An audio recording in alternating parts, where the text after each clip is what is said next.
The river that evening held the light as though it meant to keep it, gold caught in restless ripples, shifting and breaking with the wind. The air smelled of silt and willow, of rain that had passed in the morning and left the earth damp and rich. I remember thinking it was a fine hour for silence. Just me, my horse, and the low hum of the plains. That thought lasted no more than the distance between two heartbeats. It was not the wind I heard next. A voice cut through the air, sharp and high, then cracking in its urgency. It was not the kind of sound a man could mistake. It was a cry that rose from fear so sudden it had no time to shape itself into words. Dusty's ears went forward. I felt the stir in my own chest, a tightening that sent me leaning out of the saddle, scanning the far bank.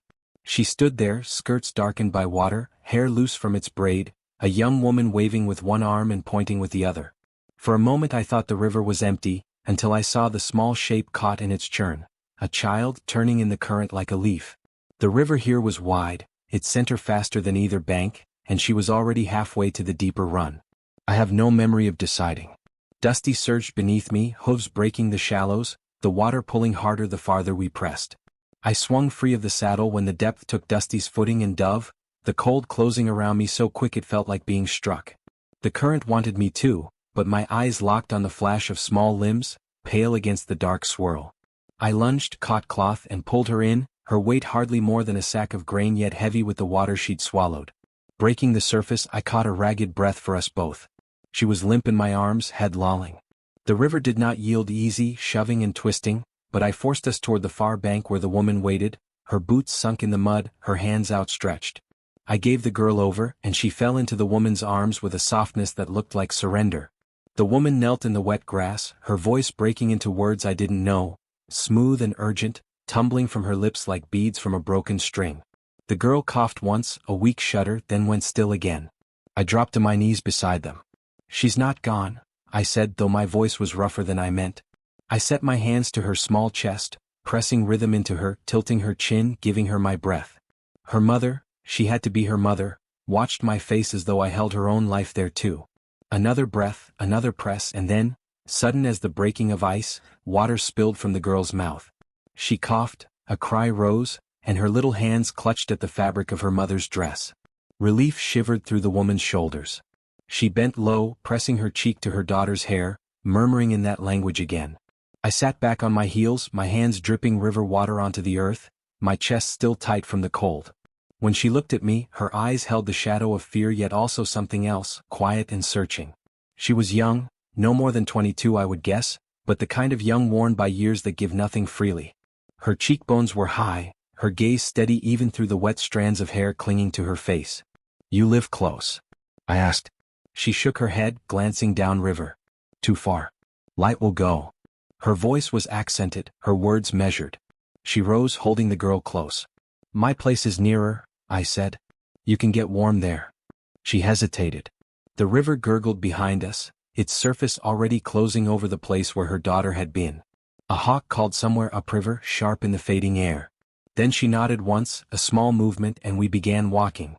The child, Clara, I would learn, was bundled in the woman's arms.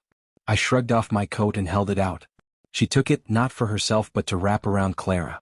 Her hands moved quick and sure, tucking the edges so no wind could touch the girl's skin. The trail along the bank was narrow, the grass tall enough to brush at our knees. We spoke little. I asked if she had family. She said none nearby. Her husband?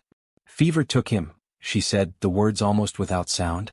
After that, she said nothing for a long stretch, and I did not press her. The sun slid lower, pouring the last of its gold into the river, which took it greedily. We came to the rise where my fence ran, the posts leaning like tired men, the wire catching the last light. My ranch house sat beyond, plain and low-roofed, its windows catching fire from the sunset.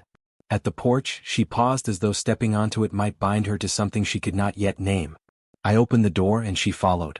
Inside, the air smelled of wood smoke. I set a fire in the stove and the small room warmed quick. She knelt by the cot I pulled near the hearth, laying Clara down, brushing damp hair from her face. Her eyes stayed on the child even when I set a tin cup of water beside her. "I'm Elena Whitebird," she said quietly. It was offered like a fact, not an introduction. "Silas Boone," I said. The fire crackled between us. Outside, the coyotes had begun their calls, thin and far, the sound barely touching the edges of the night. We spoke in pieces. She told me Clara liked to walk near the river to find stones shaped like eggs. Today the bank had been soft from rain. A slip, a splash, and the current had her before Elena could reach her. She had shouted but no one came until I did.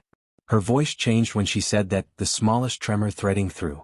I thought of the way the town looked at her when she passed, half curiosity, half dismissal. People heard what they wanted, and from the wrong mouths, a cry for help could sound like trouble not worth touching. Clara stirred in her sleep. Elena adjusted the blanket, her fingers brushing mine as I handed it over. A brief thing, accidental, but it stayed in my skin. When the fire burned low, she leaned back in the chair, her eyes still on her daughter. I thought she might have fallen asleep until she spoke again, her voice barely more than the settling of embers. The river took him too, she said. I knew she meant her husband. Outside, the wind moved in the grass, a sound like the hush before rain. I looked at her, at the lines the day had carved into her face, at the quiet defiance still living in her gaze. In that moment I felt the space inside me shift, something loosening after years of holding fast. She caught me looking and did not turn away. The firelight threw shadows against the walls, the kind that made the room feel smaller and closer, as though the rest of the world had slipped away beyond its edges. Neither of us spoke again, but the silence felt less like distance and more like the narrow bridge between two people who had each been alone too long.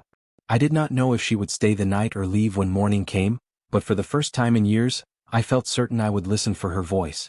And somewhere beyond the dark, the river kept moving, as if it knew it had given something back that it had no right to take in the first place.